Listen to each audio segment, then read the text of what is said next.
converso agora com a professora Carla Zimmermann, ela que é fonoaudióloga e a professora responsável pelo serviço de atendimento à pessoa surda, professora Bianca Moreira, professora de Libras, inclusive, professora de Libras e do Marlon até, né? Boa tarde para vocês. Boa tarde.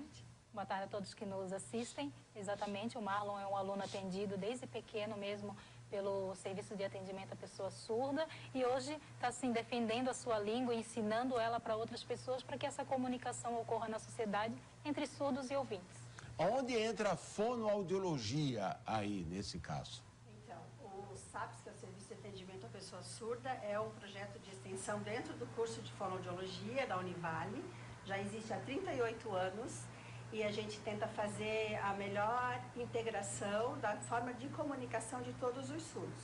Nós temos surdos que se comunicam somente através da língua oral, surdos que se comunicam pela Libras e pela língua oral, que são os bilíngues, como é o caso do Marlon, e temos os surdos que só se comunicam através da Libras, que é a língua brasileira de sinais. E esses, quem são esses surdos? Por que eles só se comunicam através da língua? Muitas vezes é por uma Libras? escolha da família, que não é o nosso caso. Nós temos atualmente 60 alunos surdos. Nenhum deles tem pai e ou mãe surdos. Sim. Todos os nossos alunos têm pais ouvintes.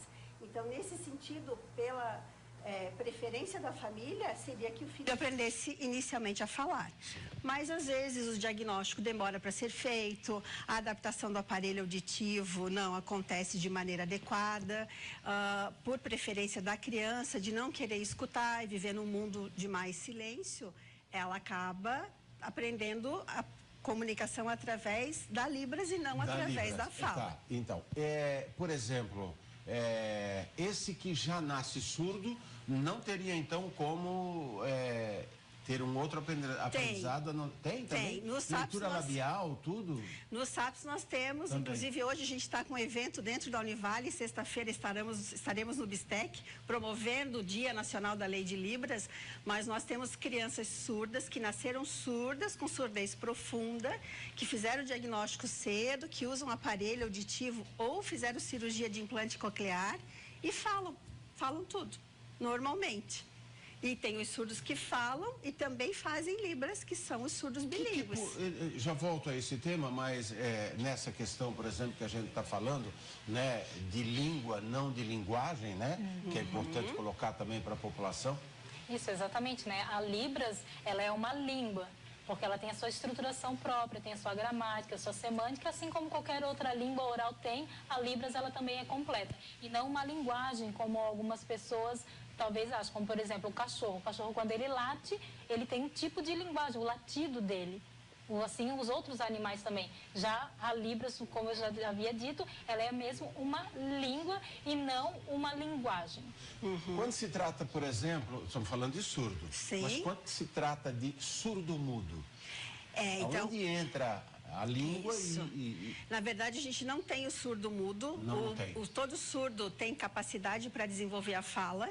Poderíamos ter pessoas mudas por falta do aparato vocal, sim, mas por outro motivo isso não está ligado à surdez.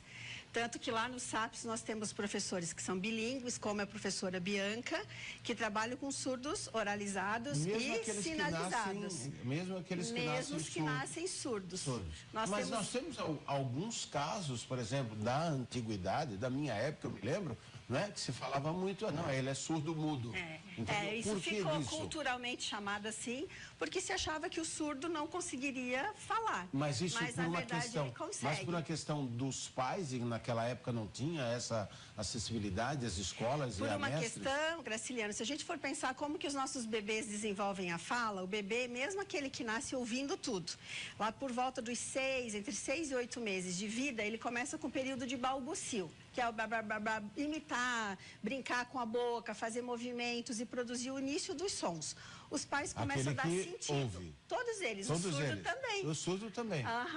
Aí os pais começam a dar sentido. A criança falou papai, falou papai, tá brincando, brincando só de aprendendo a movimentar os lábios.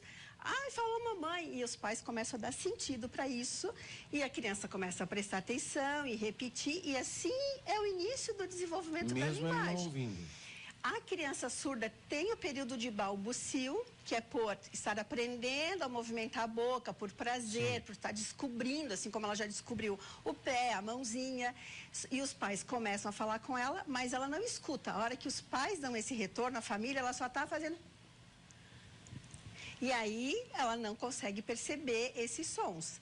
Hoje, com esse diagnóstico precoce que eu falo, a gente tem bebê de 1 mês, 2 meses de vida usando aparelho auditivo e escutando. Então, ele vai passar pelo período de balbucio e, com o uso da tecnologia, vai escutar os pais falando também. Agora, todo surdo é possível ter um equipamento que o leve a escutar? A princípio, sim. A princípio, sim? Uhum. Desde que o diagnóstico seja feito no momento correto, que não tenham síndromes associadas, outros problemas que impeçam o desenvolvimento de fala, a princípio sim. A Univale faz um trabalho por excelência, né? Faz, nessa área. Faz. Há muitos anos, né? A gente está trabalhando nessa área. E temos um trabalho realmente de integração com as escolas, que é o nosso papel. Isso que eu gostaria de saber. Como é que é essa situação na escola, como é que se vivencia nos dias de hoje, quando nós temos, inclusive, a primeira-dama, que ela né? Sim, é uma conhecedora da língua de sinais. Conhecedora da língua de sinais e tem demonstrado que ela quer cada vez mais que isso seja aplicado aí em todo o Brasil, nas escolas e instituições, enfim. Exatamente, esses mitos às vezes ocorrem dentro do contexto escolar, porque tem um aluno surdo, não sabem a língua que ele realmente se comunica, né? Às vezes pensam que é uma linguagem ou gestos combinados entre ele e o intérprete que está junto com ele. Então, nós lá do SAPS temos esse papel, nós visitamos as escolas dos nossos alunos que são atendidos lá, passando essas informações e orientações para a escola e até mesmo possibilitando-se assim a escola permitir que a gente vá à escola fazer algum tipo de evento dentro da escola para realmente desmistificar esses mitos que ocorrem dentro da escola. Trabalho com o professor também, o professor com o aluno, o intérprete com o aluno. Explicando para os amiguinhos por que aquele aluno usa um aparelho, para que aquele aparelho serve. Então, esse trabalho é trabalho só onde tem a inserção de crianças que são surdas, ou esse está sendo um trabalho em todas as classes?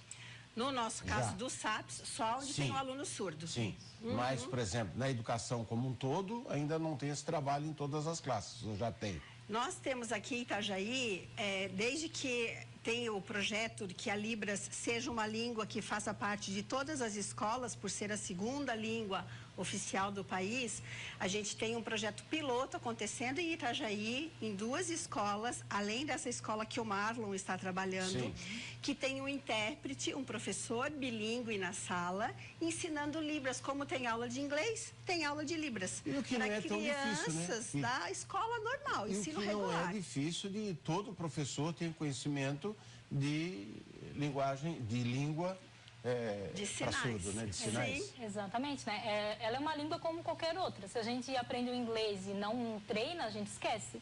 A língua de sinais é a mesma coisa. A partir do momento que você aprende e você se comunica com a pessoa surda, você não vai esquecer aqueles sinais e isso vai se tornar comum. E é uma língua, não é tão difícil assim, né? De se aprender, né?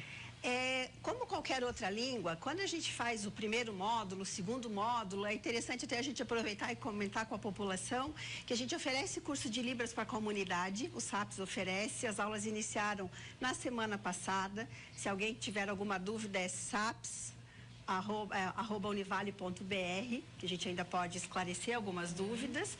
É uma língua que, quando a gente aprendeu os vocabulários, os animais, as cores, os dias da semana, não é tão difícil. Mas quando a gente tem que conversar realmente com o surdo, com toda a estrutura frasal da comunicação que eles fazem com as mãos, aí é um pouco difícil. A aprendizagem pode ser só presencial ou a distância também ou já está? O curso que a gente oferece uma grande parte presencial e tem algumas atividades que os alunos precisam fazer que daí é virtual, que eles entregam para o professor. É importante, né, a comunidade, a família saber, né? Principalmente quando já tem desde pequenininho algum problema. Exatamente, como a professora já disse, né, temos alunos pequenos que podem sim aprender a falar, a se comunicar por meio da oralidade, mas caso seja uma opção da família ou realmente não dê, ele faz uso da língua de sinais. E é uma língua linda, muito bonita, é uma língua que expressa sentimentos, emoções, assim como a língua oral também.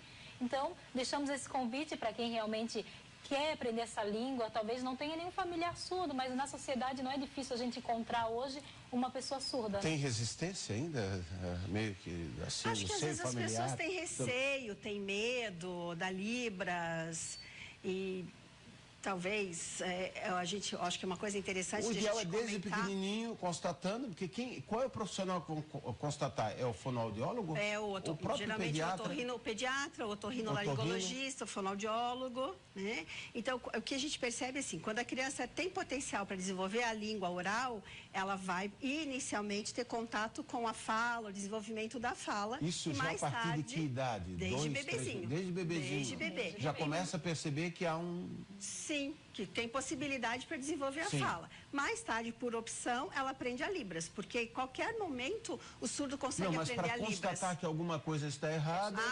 Já no primeiro mês de vida. Já faz o teste da orelhinha na maternidade, depois faz o complemento do diagnóstico audiológico, já faz o diagnóstico muito cedo. É de fundamental importância ter todos esses exames feitos, né? Sim. Muito importante. Ainda, Graciliano, assim, um alerta, eu atendi essa semana no consultório uma criança que teve meningite com 4 meses, ficou 2 meses internada e agora aos 2 anos de idade a gente está fazendo o diagnóstico da surdez porque ninguém que atendeu essa criança aos 4 meses pediu uma avaliação auditiva e ela está 1 ano e meio sem escutar e poderia já estar em tratamento, desenvolvendo a fala ou, se for o caso, a língua de sinais. E ninguém fez o encaminhamento. Então, os pais têm que estar alertas mesmo. Isso. Mais alguma coisa que queiram passar para o nosso público, para nossa família em casa, para todos que têm justamente eu acho não que mais... só a situação em si, mas aqueles que não têm, que podem colaborar e muito também. Sim. O mais importante que a gente considera no SAPS é aceitar o surdo. Então, nós temos os surdos que se comunicam de várias maneiras. A gente consegue mostrar para essas famílias que tanto o surdo que aprende a falar, quanto o surdo bilíngue, quanto o surdo que por algum motivo a escolha é somente se comunicar pela Libras, que ele vai ser um adulto feliz, que ele vai ser realizado, que ele vai casar, que ele vai ter profissão. E lá pra gente todos eles se respeitam, não existe assim, esse é o surdo que só faz Libras e esse é o surdo que fala. Todos são integrados, todos se respeitam e se comunicam de alguma maneira. Aquela situação de quem escuta pouquinho e tal, que chega próximo do ouvido e grita para tentar a pessoa ouvir ou não, isso é favorável, não é favorável?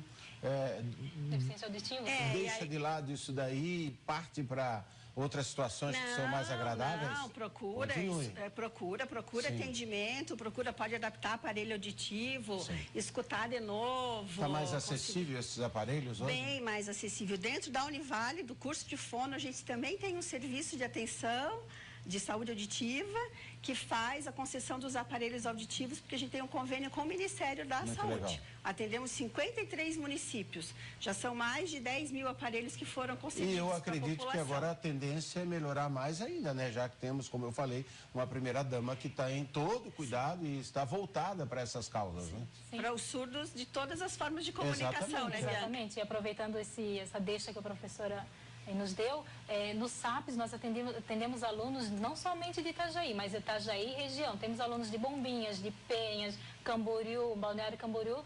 Então, 11 municípios. Contato para quem quiser saber mais do trabalho de vocês. 3341-7980. Ou pelo site univale.br. Isso. Né? O e-mail SAPS, que é SAPS. Para quem quer conhecer o projeto de vocês, pode ir diretamente à Univale. Pode ir lá, no bloco F5, sala 317.